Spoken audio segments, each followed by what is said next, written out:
We take on the darkness, stare down deceit.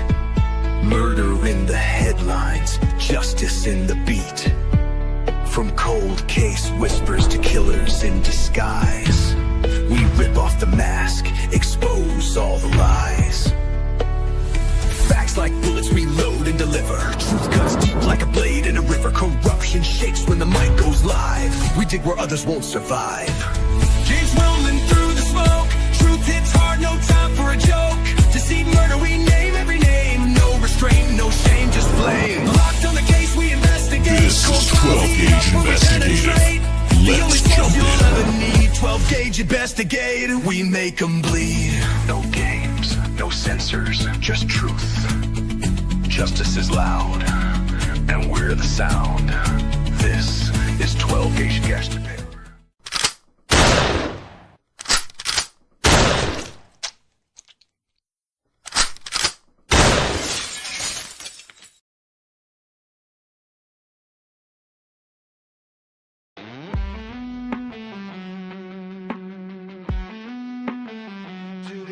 Addicted and unchained. The name 12, the last, is the gauge of the blast. Hear me out, it's all about the game. The YouTube streets ain't got no shame. There are beggars, grifters, betties too. Just a lot of confusion, whatever it do. From missing kids to people being butchered in the night. Many lost in these chats without a fight. 12 Gauge, listen up fast. The beat of the heart will melt your cast. It's the crown of the champ, the image of the mic. Get your ass ready, because here comes the mic. There are beggars, grifters, betties too. Just a lot of confusion, whatever it do. From missing kids to people being butchered in the night. Many lost in these chats without a fight. Listen to the words that run from my mic. There will be knowledge, your facts delight. You don't get it, you think I'm the brash. Listen to the ones that you just throw away your cash. 12, 12, 12, can you remember the name? It's about a sinister shadow in the dark to ruin your sleep. With the mares of the night that give you chills, come to the channel. You can get your fears brought to live without the senses making a fight. Your brain beat down from the grifters on these streets. Give the channel a try and dance to the beat of a different drum. There are beggars, grifters, betties too. Just a lot of confusion, whatever it do. From missing kids to people being butchered in the night. Many lost in these chats without a fight.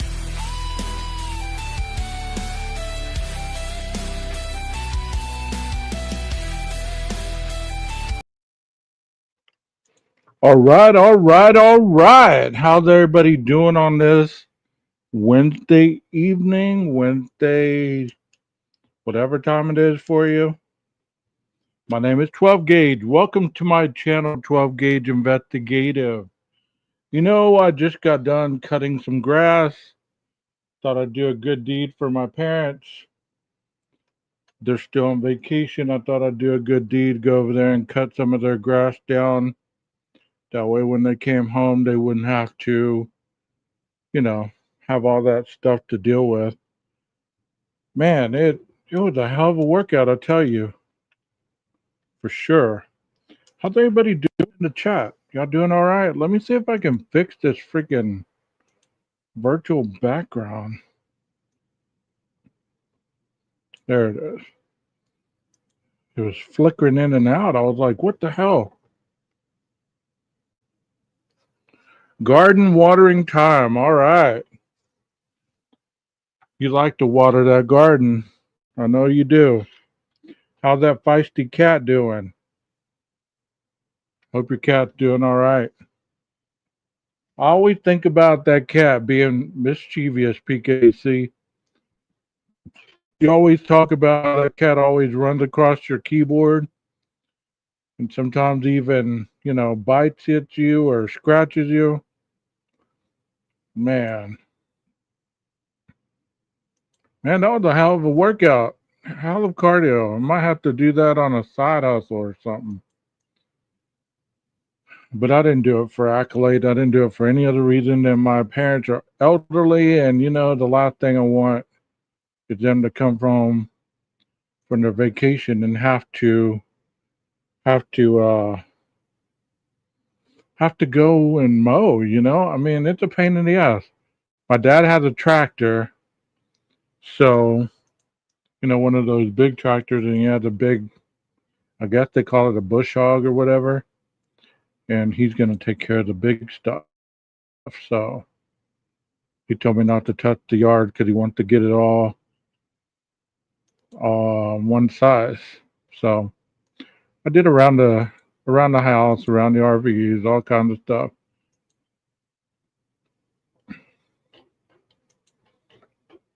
So I wanted to catch y'all up with She is Helping in the Garden. I want to catch y'all up with what's going on in the world at this time. Right now here in Texas, we have a fugitive on the run in the Dallas-Fort Worth area. He's one of those individuals that was in the ICE attacks on the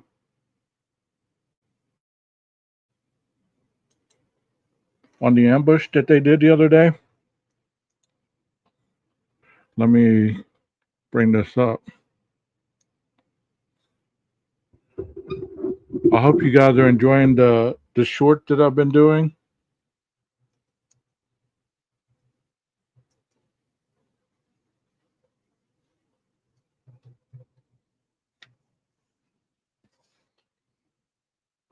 Let me give you a little background first, and then we'll go and I'll show you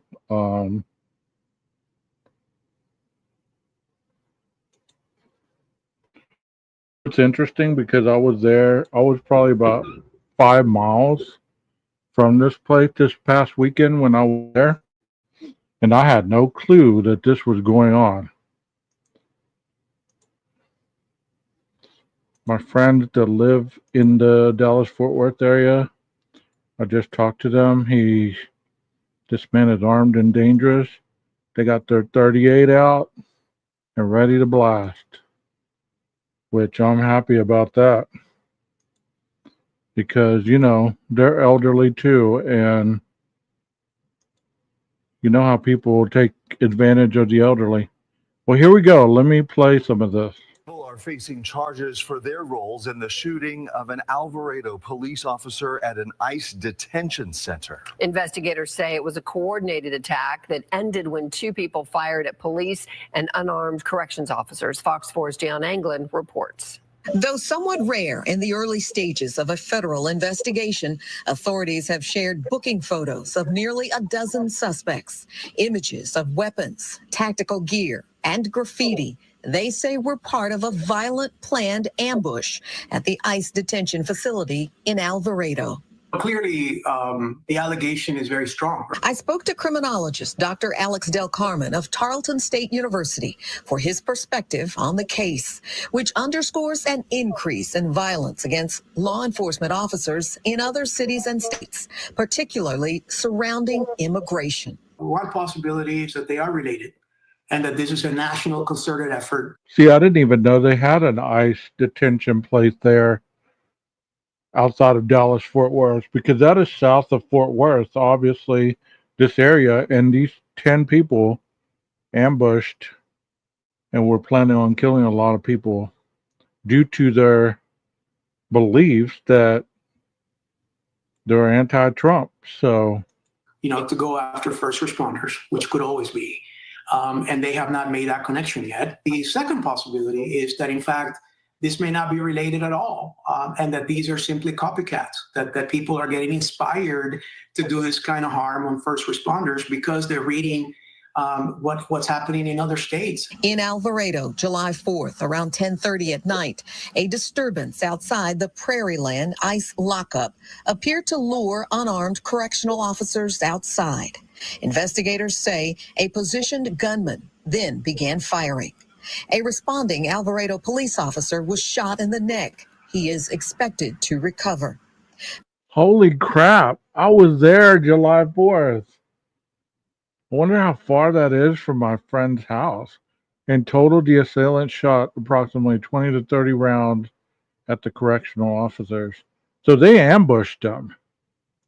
According to the criminal charging document, in total, the assailant shot approximately 20 to 30 rounds at the correctional officers. The 10 suspects, the feds say, were dressed in military black, donned body armor. Some were even covered in mud. All face charges including attempted murder of an officer.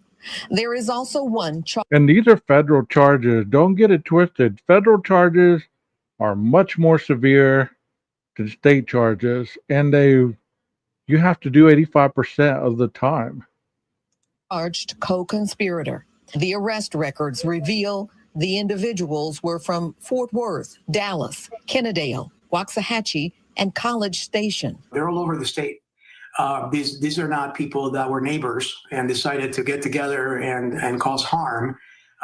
These were individuals that are basically across the state of Texas that have come together in some sort of an organized way. Dr. Del Carmen, while insisting many things are clear surrounding the attack, believes an unanswered question is also crucial. It would be interesting if there's a connection between the suspects and any of the inmates that are being held in that facility, as to whether or not they're trying to maybe plan somebody's quote-unquote rescue or escape from the facility, or if they were simply doing it as an easy target, a target that they knew how to get to. Dion Anglin, Fox 4 News. Wow. Let me show you what they got. Let me show you the individual that's still on the run.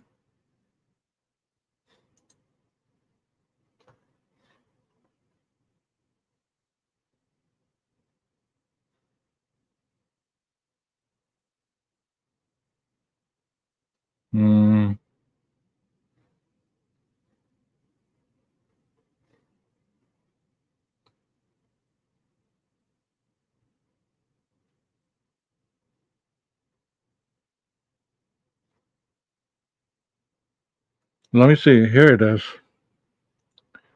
This individual is in the Dallas-Fort Worth area. And like I said, my friends don't live far from that ICE detention place, which I had no clue was even there. But here we go. Here's the guy that's on the run.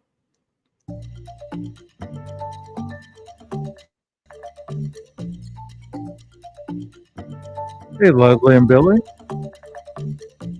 Thank you for being here, PKC.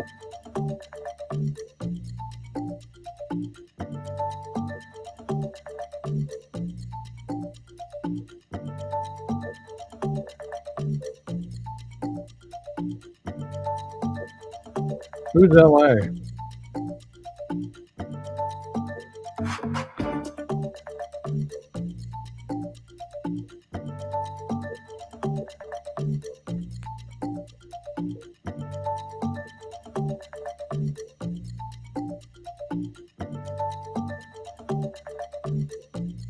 Here on WFAA Plus, you may have got that blue alert on your phone. Well, the FBI is searching for the 12th and final suspect and what they called an ambush on law enforcement. If you look at your screens right now, this is Benjamin Song. He's a former U.S. Marine Corps reservist accused of joining those 11 others in an organized attack against officers at the Prairie Land Detention Center.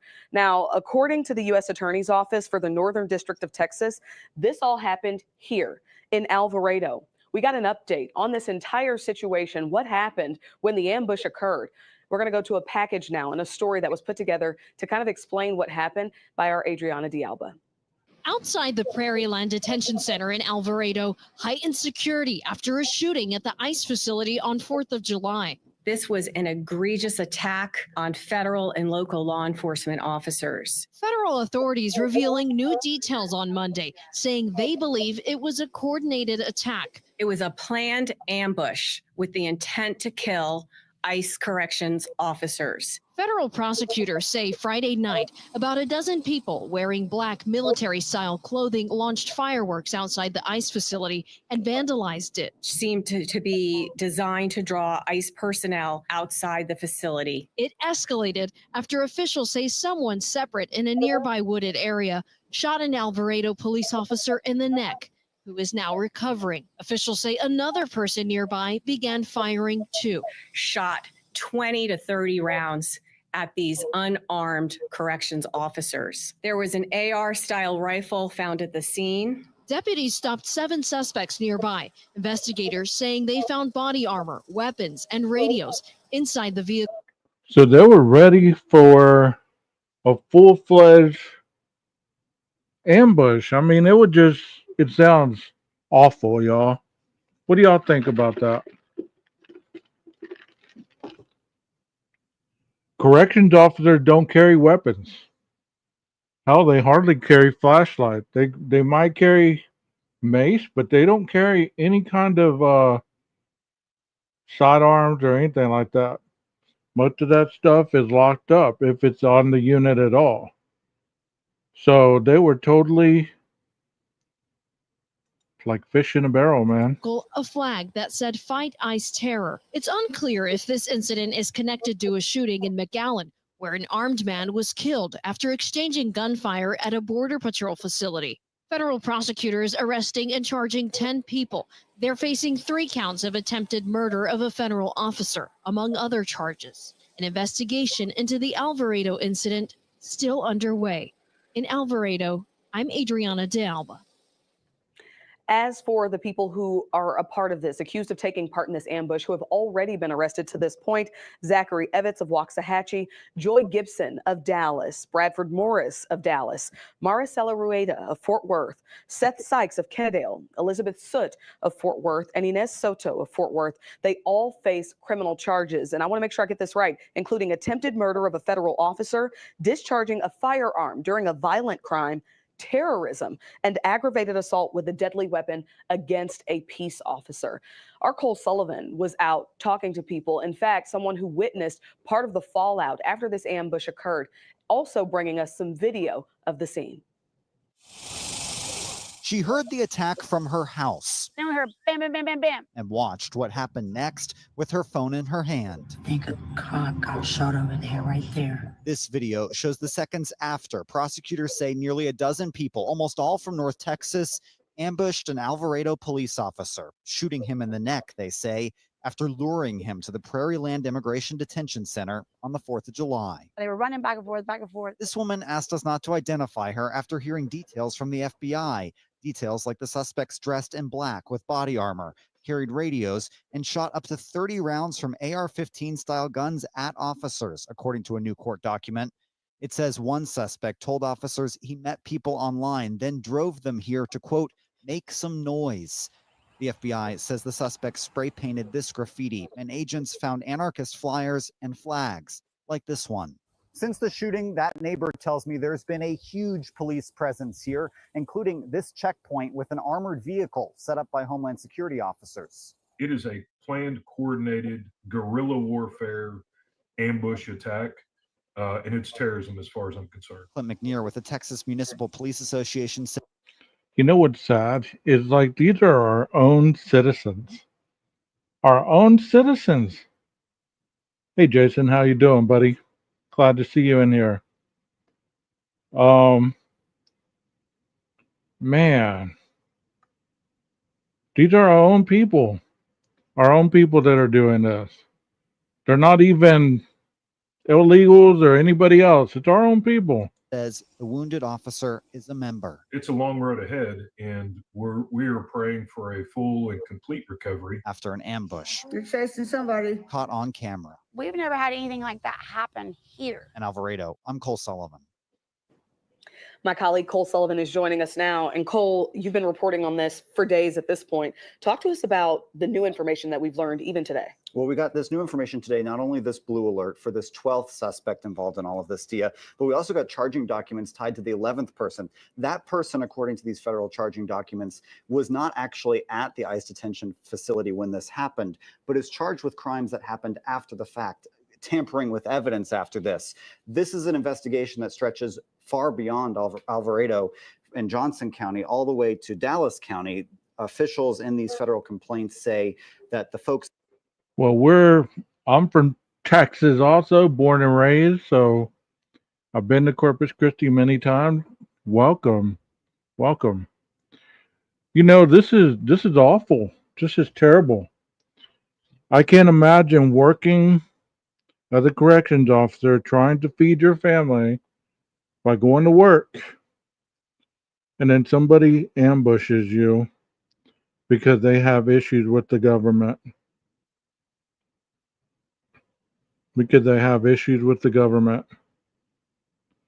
I mean, what do y'all think about all this? I mean, because there's a lot of this going on right now. You know? Yeah, we do things a little different here in Texas, don't we? They're going to grab these guys. They need to make an example out of them. They really do. They don't need to go light on them. They need to make an example because people are just getting out of control. Involved in this met online in a Discord server and came to Oak Cliff, to a house there to stage, they say, before going to this ICE detention facility to carry out what they call an ambush. Really disturbing stuff that we've learned, and also the scene. Kind of describe the mood and the atmosphere. It's not every day that you see, nearly a dozen people who are implicated in something like this. I think there are two sides to that question, Dia. One is the scene at the time, the chaos as this unfolded. Some of the details from law enforcement say that within a minute of that Alvarado police officer arriving on scene, suspects opened fire, shooting him in the neck, and then also shooting at some of those correctional officers who were there on scene as well. The chaos and the aftermath of that from that witness that you heard as officers tried to... I know exactly where all that is. I used to work in Oak Cliff, like I was saying the other day while we're driving through on my way to Frisco. I used to work off 11th and Zhang over there over there by the Texas Theater. So yeah, Oak Cliff, the Cliff as they call it. Man, I like that. I'm mad at the government, but I'm signing petitions, writing letters, voting, and speaking out. Do it right. You know what's terrible is like people don't discriminate. They think everybody that has a little state of Texas emblem on their chest, the seal, is law enforcement, you know? Yeah. I already know, you're right. And you know, that's why I haven't been wearing my my shirt with the Texas seal on it, because you know, sometimes I drive the Tahoe and it looks like a cop's car. And I don't carry a weapon. All you need somebody crazy thinking that I'm police and start opening fire on my vehicle, you know? You know, it just crazy, man. It just crazy. There for a while we were having police ambushed in their vehicles while they were sitting out patrolling and just sitting in places. Do y'all remember when people were just sneaking up and taking them out? Y'all remember that? I mean, you got to watch your six, boy. You got to watch your six. Find all of the people involved, some who drove away and were stopped in traffic stops nearby, and now a 12th person, we're told, who's on the run still at this point. The scene now is still very tense. When you pull up to this ICE detention facility, there's a new checkpoint set by armed Homeland Security officers that are outside of the normal perimeter of this. And when we pulled up to start talking to some neighbors, the ones you heard there, and also understand more about the scene, they stopped us. They said, "What are you doing here?" They have that big armed bearcat that you saw there as well. They're taking this very, very seriously after an attack. What do you know about sundowntowns? We do have one here. Um, there's one in Jasper, Texas. Is a sundown town. That's where that individual got drugged behind that pickup truck. I did a story on that. You know, sundown towns. I've looked into that as well. You know, it's a real thing. You're right. One of their own. Obviously, that blue alert is for the 12th suspect, Benjamin Song. We showed you his photo there, mugshot rather, or photo. And ICE, in the Monday evening news conference, local and federal officials called this a coordinated attack on law enforcement and ICE. What did those documents show to kind of corroborate that? So one of the things that the documents talk about is, as this unfolds, the timing of it and the fact that it happened so fast. So what they say is these 10 or 11 people who were here on scene or there on scene at Prairie Land Detention Facility had body armor, they had radios, they were dressed in all black, they had helmets, some of them did, according to these affidavits. They also were there with fireworks and spray paint. They began spray painting some of the vehicles in the parking lot of that detention facility and shooting fireworks, these complaints say, towards the detention facility. That prompted some of the... I think you got charged with capital murder on a federal level because you shoot a law enforcement officer. That's a different type of crime. I think it's capital murder. The ICE officers inside to call 911 and ask for local police response. When that response happened, that's when the shooting occurred. Officials saying people hiding in kind of a brushy woods area were shooting at those officers as they arrived. They say the fireworks, the spray paint, that was all designed to lure police officers to the scene to ambush them at that point. Cole, for people who are kind of getting bits and pieces of the story and just getting caught up, what do you think is the big takeaway and what are we still waiting to learn? I think two parts are big takeaway. One is that there's a suspect on the run who they need your help to find. That person there, Benjamin Song, who they're looking for right now. Nearly a dozen people involved in all of this, nearly a dozen there that night, is the other big takeaway. This was not a one-off, one-person thing. The law enforcement experts I've talked to say that this was a calculated, coordinated, planned attack, a planned ambush on law enforcement, and that is a big deal to have that happen right here in North Texas. Just for the last time, the 12th suspect in this ambush, Benjamin Song, still has not been arrested. That's why you got those blue alerts on your phone. And the documents say that he is accused of buying 4 weapons that were used in this ambush, 2 of them AR-style rifles. So we're going to continue to keep you updated there. The Alvarado City Council is set to meet behind closed doors to discuss this incident tomorrow. The mayor tells us that local police, the chief there, is going to provide an update to council members at that time as well. So this is a story we will definitely continue to follow. Cole, thank you for your insight. And thank you for joining us here on WFAA Plus.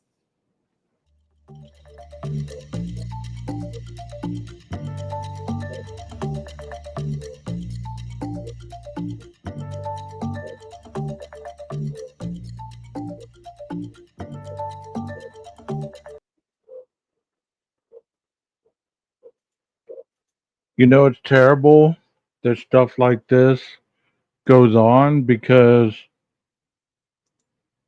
you get a lot of copycats. You get a lot of people that think that it's okay to do this without severe repercussion. And it's never okay to take laws in your own hands. I mean, like Kim just said, she signs petitions, she writes her senators, congressmen, whoever, and does it the right way. I mean, to take the law into your own hand, to think that killing somebody is going to make a difference, I mean, it's almost like they're doing the same thing Mangione did and suspectedly did. And it's never okay. It's never okay. You know, it's sad that we live in a world where we're not really civilized that much anymore. You know, there's the people that are, and then there's the people that just want to do what they want to do and don't want anybody to tell them anything. They don't want anybody to govern their lives. But yet they want to cause chaos for everybody else. And I mean, I never thought that I would live in a society such as this.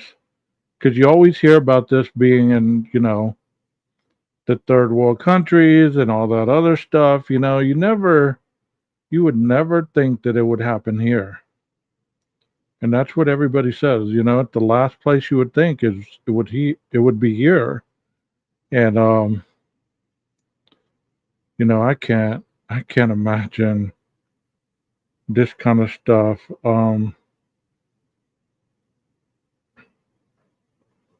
Continuing to go on. I hope that they make an example out of these people. I hope that they do charge them with the most severe process of the law. I hope they don't get to use mental health issues as a way out of accountability, because that seems to be catching on. It's like if I say that I'm mentally ill, then, I get out of accountability.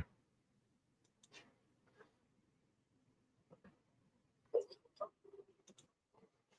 want to show y'all something. I did this video a while back,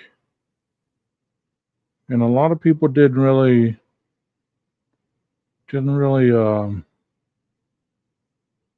react to it like I thought it was. But now that Bri is going to prison, maybe people look at this a little different. Of course, this is in Texas, so let's watch this a little bit while I look at the Jasper, Texas video that I did. Here we go. Yeah, that drooling kind of sleep. Like, gotta Whoa. get that stuff off me, bro. I got that sleep in my eyes still, It's crazy, crazy wild. Thank y'all for being loyal and waiting. And here we go.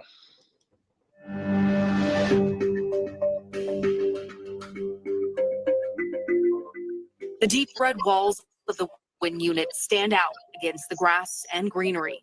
With elevated guard towers and barbed wire fencing enclosing it all, this is exactly how you'd picture a Texas prison. Our day started just like any other visitor or employee of the Texas Department of Criminal Justice. A walk through a metal detector, belongings searched, and a pat-down. That got us inside the gated area. A guard buzzed us in for a secondary screening, this time with a canine officer. A second gated area, another buzz in. We were finally inside.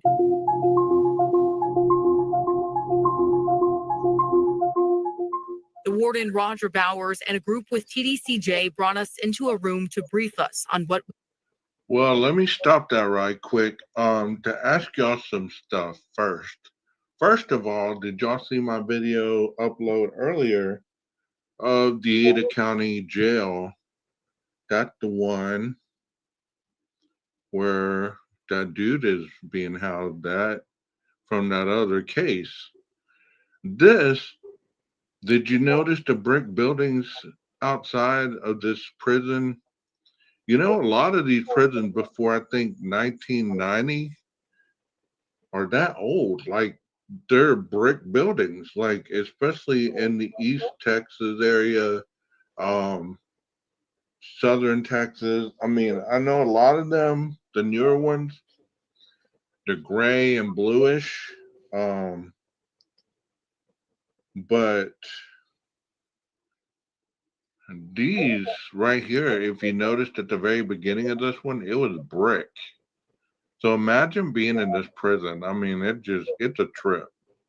We'd see to get the scope of the problems they're finding, not only here at Wynn, but across the Lone Star State. Our first stop, the Wynn Unit mailroom. My name is Margaret Thomas. Thomas works as the mailroom supervisor here. We process all the incoming mail. We do search that for contraband, different smells, different textures. different coloring on the paper. It's been busy. System-wide, more and more attempts are being made to bring drugs through the mail system. On TDCJ's social media, they show Bibles stuffed with meth, packages testing positive for fentanyl, and books positive for synthetic marijuana or K2. And they're going to try to get it in through the legal mail, which we're more on alert on that. As the supervisor, Thomas carries Narcan on hand. They have a station by the mailroom door as well. If anybody gets exposed to it and we see them acting funny or feeling crazy, then we squirt this in their nose. Our next stop took us to the cafeteria. Because the inmates are on lockdown and staying in their cells, meals are bagged and brought to them. 26. Okay, let me ask you the chat really quickly. Y'all better be ready to type because I know Texas knows what these are called. What are these little bags called in TDCJ? Ready, go.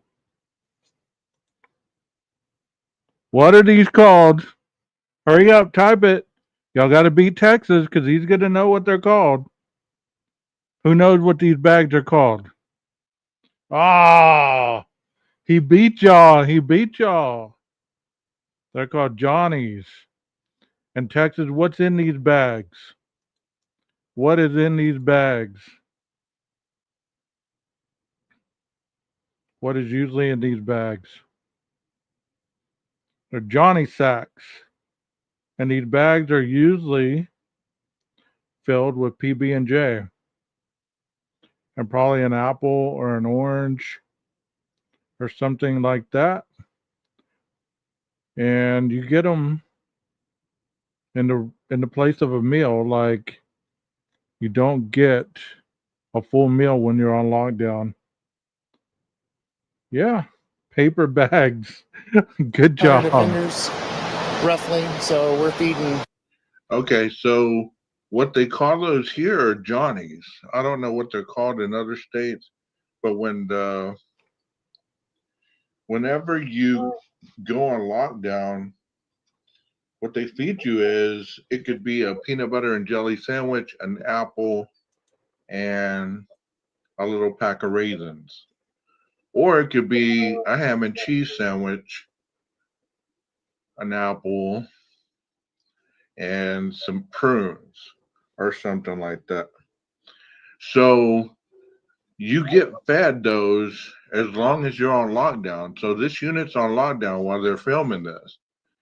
So are you telling me the kids go to lockdown? They're preparing those kids at a young age for Johnny Sacks. Dang. You know, it's a trip. Hey, Texas, you want to come up here? Oh, I'll Texas invite you up was- here if you'd like to come up here and Texas explain was some in of the this stuff, chat. because I know that that you've been in there. You've actually seen it firsthand, so you can kind of describe some of this stuff for the audience if you'd like. But let me play a little more. 7,800 meals a day on this unit. Warden All right, Bowers then took anytime. us to the gym. Dozens of inmates were getting their belongings searched.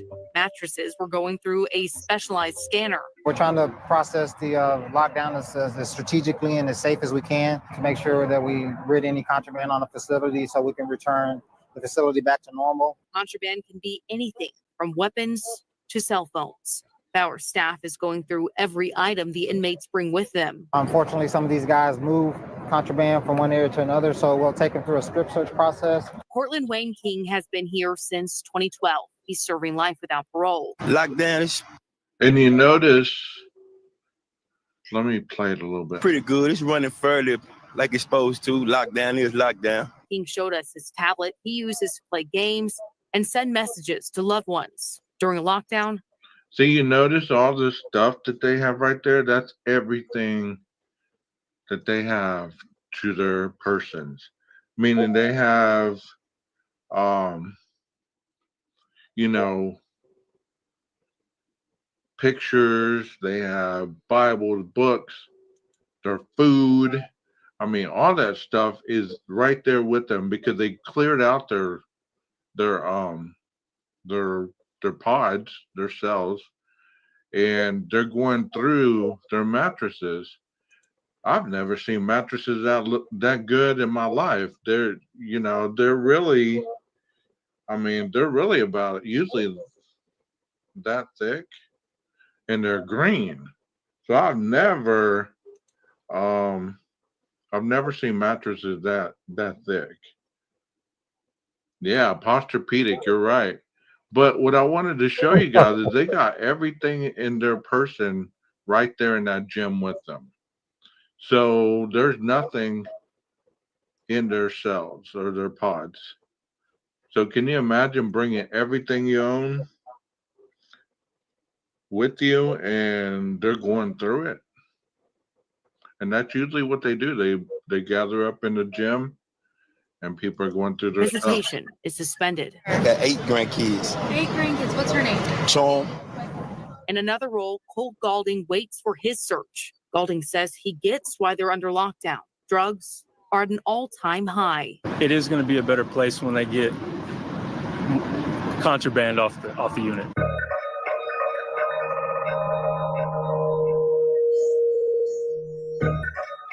Overall, we have around 121 narcotic dogs, and some of those are puppies still being trained. Narcotic dogs across the state. The dogs are working alongside Intelligence Sergeant Dominic Yanis and his team to clear cell blocks where inmates. Cricket is doing well, Leslie. Thank you for asking. You know, to go in a lockdown, I mean, there's no movement. There's no movement during the lockdown. The only people that are moving are whichever pod you're shaking down. Like, let's say you lived in 7 pod. Well, you take everybody in 7 pod with their bed sheet, with everything in it, and you take it to the gym. They strip you down, and they start going through your stuff. But you got to understand that it's different now. It's not like cells. It's not like those old-timey cells that you used to see in movies where they roll the cells. Some places have steel doors with little bitty plexiglass areas out of them. And some have a big old room with nothing but bunk beds. Two bunk beds all the way down. Sometimes it's 56 men to a pod. And they have big plastic chairs full of sand. They have 2 TVs. One could be sports. One could be news. You know, and of course they have the hot pot. They have a wall usually that separate the pod, bunk beds, and then on the other side of the wall you have all these sinks. You have the toilets with no barriers. They're just wide open. And then in the corner you have the showers. So if you live, or your bunk is right there next to the toilets, guess what you're going to be smelling all the time, bro? The shower shark. And then there's the shower sharks, the one that used to want to get up on the top bunk so they could look into the shower and watch people shower. I tell you, it was a crazy world in there. So, you know, yeah, that would be awesome. If y'all want to talk on panel, that'd be cool. Maybe we can do that in the near future. But think about that a little bit. Many people believe that when people go to prison, that they have privacy, that they have that they have all kinds of rights. No. If you're going to take a shower, you better get in there and shower when nobody else is showering, because if so-and-so showers at 3:30 in the morning and you're all sweaty and you want to take a shower at 3:30 in the morning, that's his shower time. You're going to either fight it out or something, you know. You're going to give him some kind of commissary for that spot, you know. You're right, Jason. Live. A lot of times they'll make false walls. This broken off razor blade was found while we were there. Pieces of fabric are tied together to throw things from one cell to another. After 20 years with TDCJ, Yanez knows what to look for and where. So I think the biggest difference is the type of contraband that we're finding and also the amount.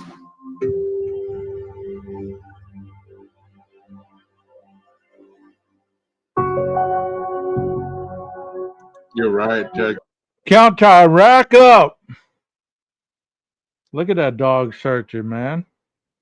That scared Cricket. She's like, what?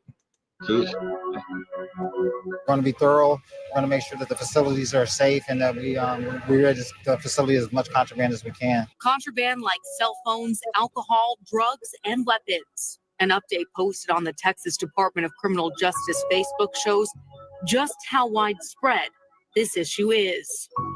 From the start of the lockdown on September 6th to October 6th, 398 cell phones have been found, 482 weapons, 385 dangerous items like handcuff keys, tattoo guns, pills, and drug paraphernalia, and another 414 drug discoveries. All of our facilities go through some type of shakedown procedure each year, but to take a whole system down at once had not been done since 2008. Bobby Lumpkin is the director of Correctional Institutions Division. And you noticed all those cell phones that they found? Those are the cell phones that they wanted you to find. Those other cell phones, the working ones, those are really stashed pretty good. The ones that you found probably are the broken one, probably are the ones that other inmates left or something like that. Those are the ones they wanted you to find. Am I wrong, Texas? And look at their attire, they're dressed all in white. They have these little... I was watching a documentary on the Caulfield unit in Tennessee Colony. Bro, I didn't realize that Caulfield unit was that old school. Like, no AC, no nothing. They got fans. They got those old doors with the bars. But it is old. That unit is old. But you ain't escaping in anywhere from Tennessee Colony. It's in the middle of nowhere. There's nothing but pine trees and swamplands. You escape, you're gonna fall to the elements for sure. Slip on, slides, and look at their bag. This one is a commissary bag. It's full of food. And I've showed a video before of commissary food. Says this lockdown is a major disruption to day-to-day life in prison. It is very concerning. We've also had some serious assaults, some assaults of staff. Well, it depends on what kind of contraband it is. If you get stuff like cell phones or whatever, you could get your visitation taken. You could get, extra work, extra duties, whatever it might be, in order for breaking the rules of the facility. But inmate homicides. As of October 4th, there have been 21 homicides at TDCJ prisons. 2022 saw 7 murders. 2021 had 9 for the year. He wanted to come home and he wanted to venture in agriculture and he wanted to help people get in shape. Lashara Lampkin's 22-year-old son, Braylon Holly, was found dead in his cell on September 30th. A TDCJ spokesperson says it appears he was assaulted. Lampkin says he was close to his release date. I know he wasn't perfect, but he did his time. He paid his dues. He shouldn't have to die. Lampkin says Holly told her about the lockdown. She thought that meant he would be safe from any violence happening inside. I mean, they were supposed to be on a lockdown. So I don't understand how this happened. As with So, Jason, you know about Green Bay up in Tarrant County? You know about that Green Bay unit? all deaths, the Office of the Inspector General is investigating what happened to Holly. On top of the murders, there's been 17 fatal overdoses this year as of early October. That's the same amount as all of 2022. and 5 more than 2021. Think of a prison like a small city, right? And it's reflective of what's happening outside in the free world. They're finding meth, fentanyl, cocaine, PCP, amphetamines, and large amounts of K2 or synthetic marijuana. Several staff members have been arrested for their involvement in bringing in drugs. We're committed to rooting them out, finding those individuals and ensuring that they're arrested and hopefully prosecuted to the fullest extent of the law. Over the past 5 years, there's been an exponential increase in the amount of contraband found inside of prisons, from attempts to throw things over this fence to even drone drops of illicit drugs and cell phones. And once it gets over the fence, how do you think it gets in the unit? Where do you think people more than often not put it?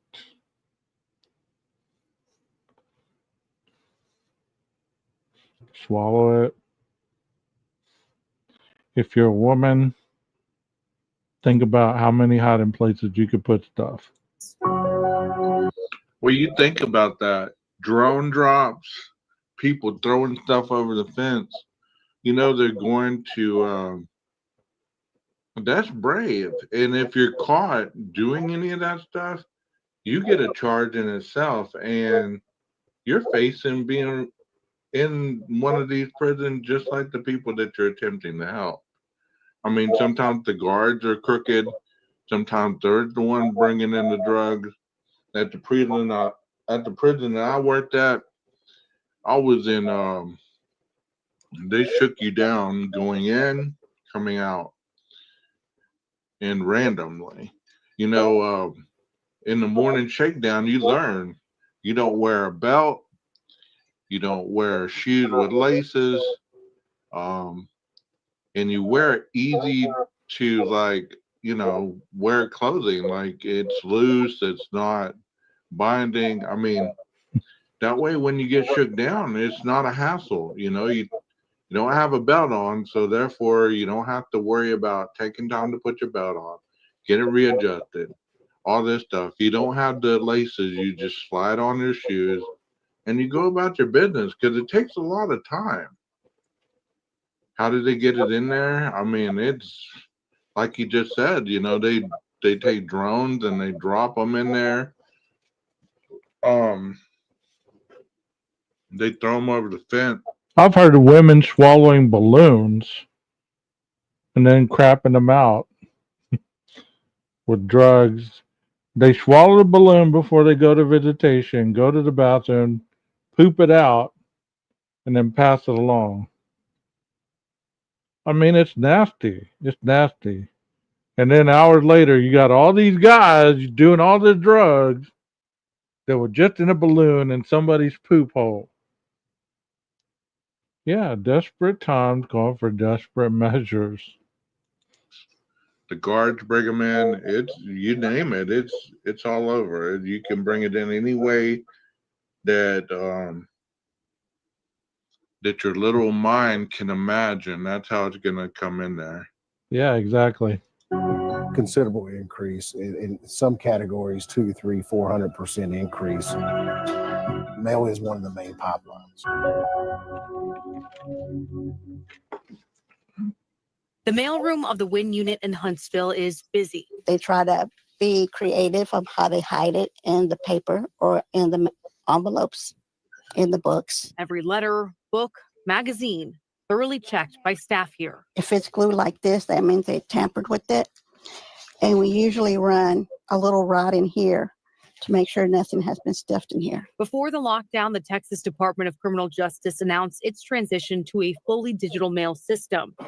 After a successful pilot launch, TDCJ decided to roll things out system-wide. All mail now comes to this facility in Farmers Branch outside of Dallas. The concept is that the letter would be scanned and upload back to the unit and then released to the inmate tablet within 72 hours. All of this is an effort to interrupt the stream of contraband being smuggled through the mail system. On the tablet. Every inmate has one of these tablets. The mail system was a value add part of the contract for the tablet system. So that's not costing TDCJ any funds. Portland Wayne King says most of his mail was already coming in that way. But some people probably will hurt them. Like the most thing is letters. I mean, cards during the holidays, right? That's the big thing for me. Mailroom Supervisor Margaret Thomas believes the change will help, but won't stop contraband altogether. The inmates are going to get crafty and more ideas, and they're going to try to get it in through the legal mail, which we're more on alert on that. TDCJ is also ramping up security with new millimeter wave scanners. Those will be getting an upgrade soon. In the new budget for the next 2 years, within that is $8 million for us to install additional middle wave scan systems in our maximum security facilities, such as you see in the airport. With all of the changes and efforts, one question remains.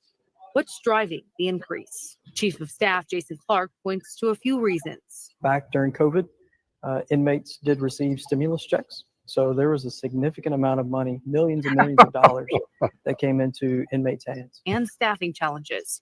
System-wide, TDCJ is short approximately 6,500 correctional officers. We're at about a 72% staffing level. Some units are 100% staffed, but more than not, they are not 100% staffed. This lockdown is seen as a system-wide reset. And most of the recruits or the new boots, as far as the guards, they're young, fresh out of high school, in their 20s, whatever. So they go one way or another. They're easily influenced because they're weak, or they're such hard asses that they could be targeted for attacks. Because let's not get it twisted. I don't know about other units across the U.S., but in Texas, most of the yards are ran by the gangs. Texas says 12 guards can have beards now and wear jeans. Hey, do you think that there's been a lot of talk about Bri joining a gang? Do you believe that he's going to be approached by the AK when he gets Idaho? Anybody in the chat? I don't believe he's going to be approached, but I could be wrong. Do y'all think so? Do you think Bri is going to be an Aryan Knight? I think somebody's going to test them. I was also reading today that there was like 4,200 inmates in there, not just 400. I don't know where they got that. What? You said, damn, 12, I was going to tell you I'm going for BK's innocent now. For reals? You take that up with Leslie. She's the administrator here. She'll let you know if you can keep your rent or not. What makes you think he's innocent?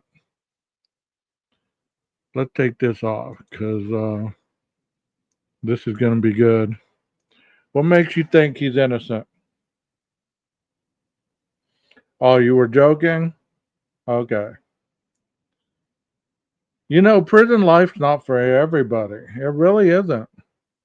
I don't believe that Brian is made for prison life. I could be wrong. But you know what? I don't think he's cut out for that life. He said he's a dead man walking. What makes you think that, Texas? Brian Koberger? Jason? The Idaho 4 case? What makes you think he's a dead man walking?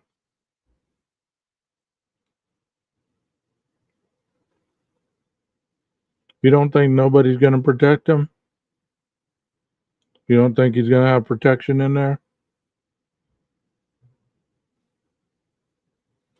Because, he'll be all right during diagnostic. I mean, I don't think they'll touch him during diagnostic. I think it's once he gets to the ID unit and he gets that little card where he's going, he could be in a medical unit for all we know. You know, he could play the role and say, well, you know, I need to go over here to this medical unit because I'm not right. I'm seeing things, I'm hearing things. You know, my visual snow's acting up.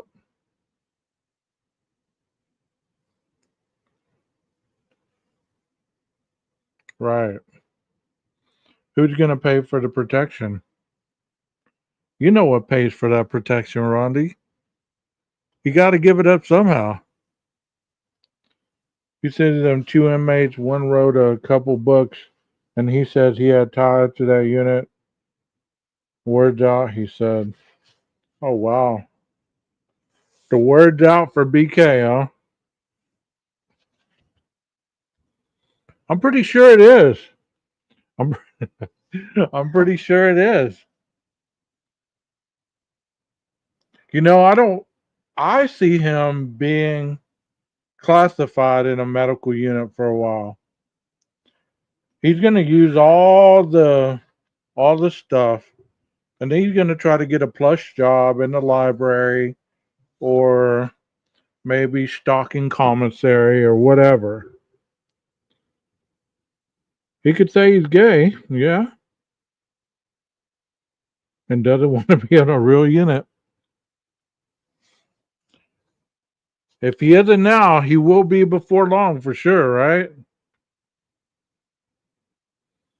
I mean, it's interesting to think about where he's going to end up, you know? Because just because you start somewhere doesn't mean that's where you end up. I've seen people shuffled around all over Texas. You know, every couple of years they get shuffled to a different unit. The older they get, especially if you're real old, they try to put you in these medical units because there's so much stuff wrong with you. But I don't know exactly how they do it in Idaho. I wish I did. He's going to be locked up 23 hours a day, not a doubt in my mind. You can bank on that. Maybe he will like that. I mean, I see him getting some plush job like in the library, you know, handing out commissary, stocking the commissary, maybe working in the kitchen. I don't see him getting, you know, he might go in there classified higher up since of, you know, because of his education and stuff. He could work in the law library. You don't know. Those facts, man. If you're fed, you're hopping around every few weeks sometimes. Yeah. You are moving around all the time. You don't stay at a unit very long, especially if there's problems. If there's problems, then they're going to ship you out as quick as possible, because they don't want problems on their unit. General Pop. Yeah. I mean, no warden wants a high-profile guy on their unit. You know that, and I know that. So the first time there's any kind of problem, I don't know if Brian will get shipped off, but the guy who's starting the problem will definitely be gone the next day.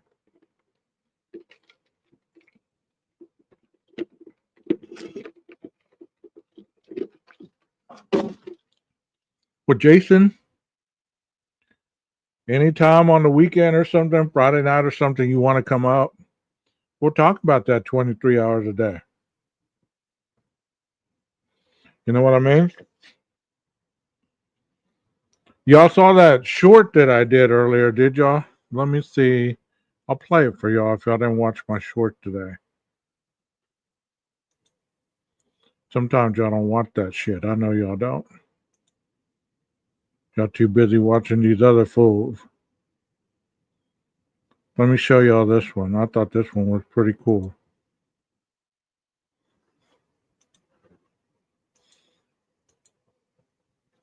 There's a couple that I posted today that I thought were pretty damn cool.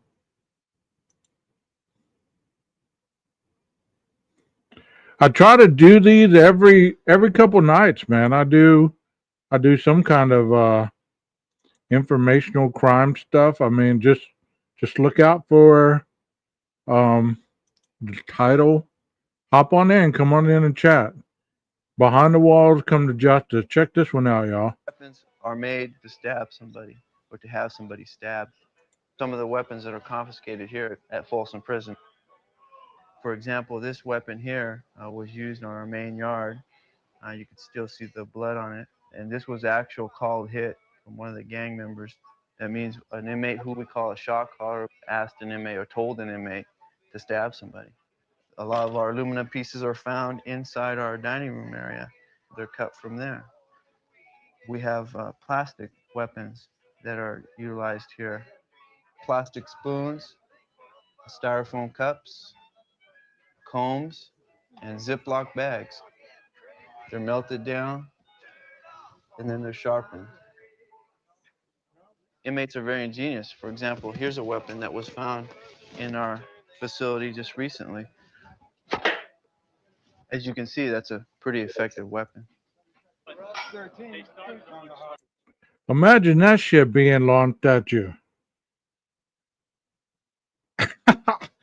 And I was looking at this other one, and this guy was telling me that they found a crossbow in a prison in Canada. Somebody had made a crossbow, and it shot darts up to 40 feet. So can you imagine walking in on that shit and getting shot with a crossbow? I mean, that thing right there was vicious enough. Cigarettes, the food, stuff like that. I mean, that's what we live by in here every day, man. You know, I was stabbed 9 times in the face, 5 in the back of the head down here at 29. I stayed in a coma 4.5 months. God, it brought me all the way back from that, taught me to relearn to walk, talk, spell, as speech pathology. I went through everything in here. You know, before that, I didn't believe in God. After that, I knew I was here for a purpose, man. I knew that. The cigarettes, the food, stuff like that. I mean, that's what we live by.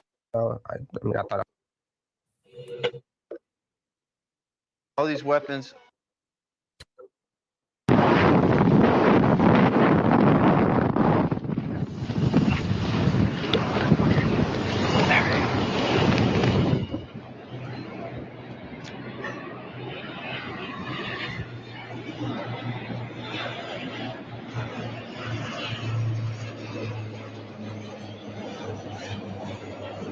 I'm going backwards again.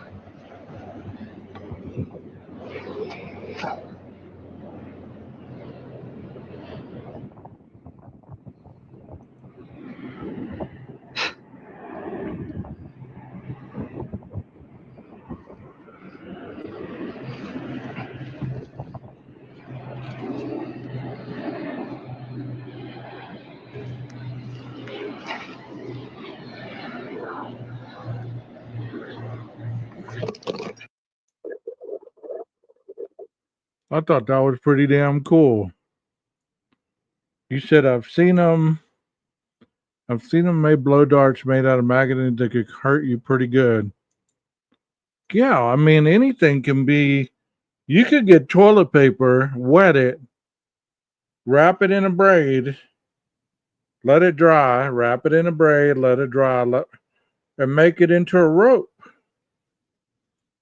And it's, I mean, think about that. That's as strong as freaking a rope once it hardens. You know, that's some scary stuff. Could you just have time and you got nothing but time? I have a bunch of jewelry from brother-in-law was in prison. Yeah, they make a lot of jewelry, make a lot of little knickknacks. There's some people that get bars of soap. They make little figurines out of them. I mean, people get creative, and that's what's so sad. Is there's a lot of people that have a lot of talent that if they use that talent out here in the world, they could be so successful.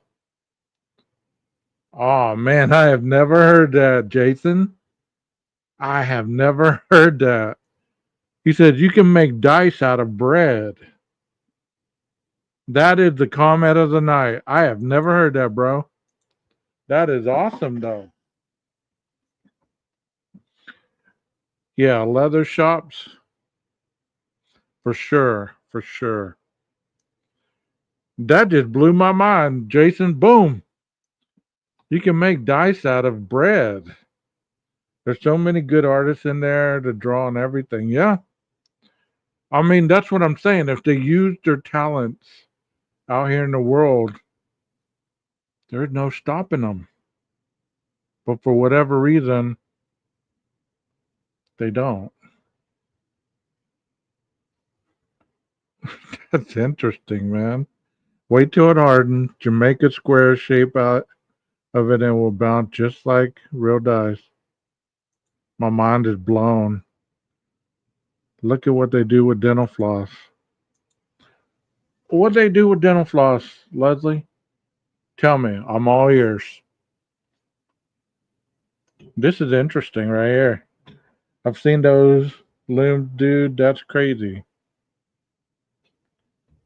So they do the loom with the dental floss? Make like rugs and stuff?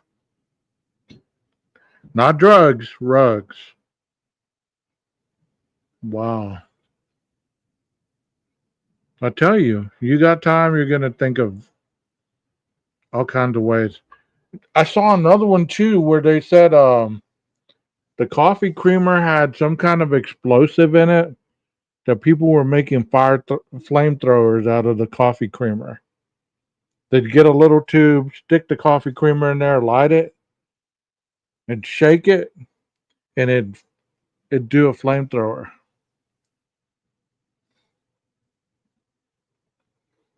Just Google what alarm is, the same way a shirt is made. Okay. They got them little pics here. I never seen a spool of dental floss. Kind of cool, actually. Yeah, you're blowing my mind right now. I know about the spreads. I've heard about the spreads, you know, the cheesecakes and the honey bun cakes and, you know, all that. But I didn't know about the dental floss stuff. Or actually the dice with, you know, the bread hardening and stuff like that. I didn't know about all that. That's pretty damn cool. What do you know about spreads, Jason? What do you know about breads? You can't beat a good spread. Yeah, coffee creamer. That's it right there. Coffee creamer, a battery, and the four from inside of somebody's bag of chips from commissary. Yeah. See, who would have ever thought that out here in the world? Tell me you would think of stuff like that out here in the world to survive. You wouldn't. But when you got plenty of time to think of ways to survive, you look at something like, man, I can take that apart and I can use that for some other way.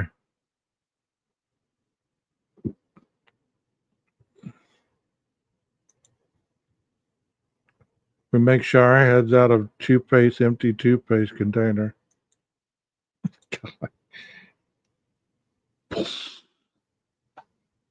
Mind blown, bro. Mind is blown.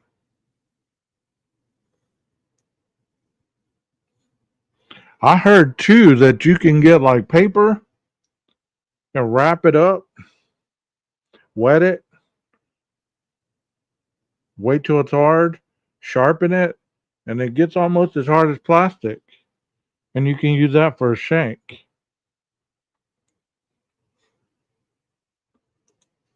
He said, are you kidding me, dude? I would eat a spread made by a lifer in the real world over any fast food. I had a guy that was bad about starting fires. He did that to me once. He got a face full of that hell on fire extinguisher. You know that I've always, this guy brought me some cheesecake because that was his hustle in there. He used to make cheesecakes. He brought it to me one day. He brought me a cheesecake. And I was like, I don't know if I should eat this. But I let the group taste it first, you know what I mean? And then I left me a piece, a little bitty piece. That was better than any cheesecake I'd ever eaten in my life. And he didn't even use the real ingredients. Hell no, 12 gauge, never out here. Deathly forces thinking upon people. But I mean, you could survive with whatever you've learned to survive with. You know what I mean? Like, there are people who will survive with nothing or the least amount of stuff. And then there's people that are going to perish because they don't think outside the box. You get what I'm saying? My favorite was tuna spread on chili mac. That doesn't sound too bad. It doesn't sound too bad at all. Not too bad at all. Kind of like tuna casserole, right? Okay, here's what the Dookie sickle was. The same thing you just said about a shank, you do with a piece of human poop. Stab somebody and they die from the dysentery a month later, not from blood loss. Oh.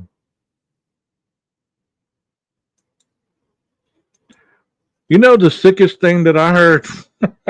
Since we're sharing all this, I showed 3 people in the chat. I don't know if there's more than that. But, you know, I've heard people tell me that they literally have been in halfway houses and they were drinkers, right? But they couldn't drink because they would go in there smelling like it and they'd get kicked out, right? So they'd take tampons, dip them in a whiskey or vodka or whatever their drink of choice was, and then stick it up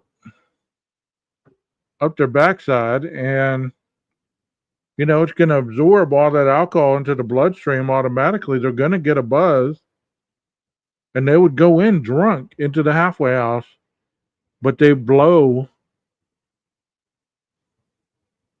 blow for alcohol, and they wouldn't catch them.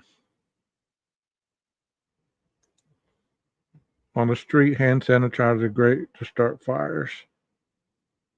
That is terrible, Jason. I would have never thought about that. 12, right? Tuna with ramen noodles, Fritos, and that sandwich spread. It's like Thousand Island. Okay. I think they call them enemas of some sort. I don't know. I've never wanted to get drunk that bad. I can't tell you that. Never wanted to get drunk that bad. It's that survival thinking that you learned in there, not necessarily the exact little trick you're doing. Yeah. I mean, because it is about survival when you're locked up. It's not about, well, I need something to seal this envelope, and all I got toothpaste. Well, I'm going to use the toothpaste to seal it. I don't have any tape or anything like that. You know, so you use what you got. You use your mind and say, well, you know what? I can go to the craft shop, get a glue gun or something, steal a thing of glue and maybe use that for something. You know, you're very resilient with the least amount of stuff that you got. This has been an interesting conversation. But I got to go get this grass off of me, and I got to get to bed because tomorrow is Thursday and it's another work day. But I've really enjoyed this with you guys tonight. Thank you so much for butthole shots. Yep, and be wasted hours later. Yeah, y'all be sure to hit the like button. If you watch this on replay, please give me some of your thoughts or suggestions on what you thought about this. And Jason, thank you so much for being in here. Please sub up and hit the bell so you get the notification. Because I do talk about true crime at its purest form. I lost a subscriber. Must have been the booty bump. That's what they called it. The booty bump. You know, some people can't handle the realness of this true crime stuff. They really can't. They can't handle the realness of prison. Because in their mind, they think somebody's going to prison, it's going to be, you know, almost like a hotel room. You get to come and go as you please. You do what you want. You get to eat what you want. And it's not like that at all. And, you know, I hate to bust people's bubble, but Brian isn't going to have a good time in prison. I don't see that. If he does, he's going to be lucky. He's going to be lucky. But he's going to have to watch his back forever. Forever. You know? He's going to have to watch his back forever. Well, you guys have a wonderful night. If you watch this on replay, let me know what you think. Those of you that are in here every night, subbing, being mod, doing what you do, I appreciate you 100,000,000%.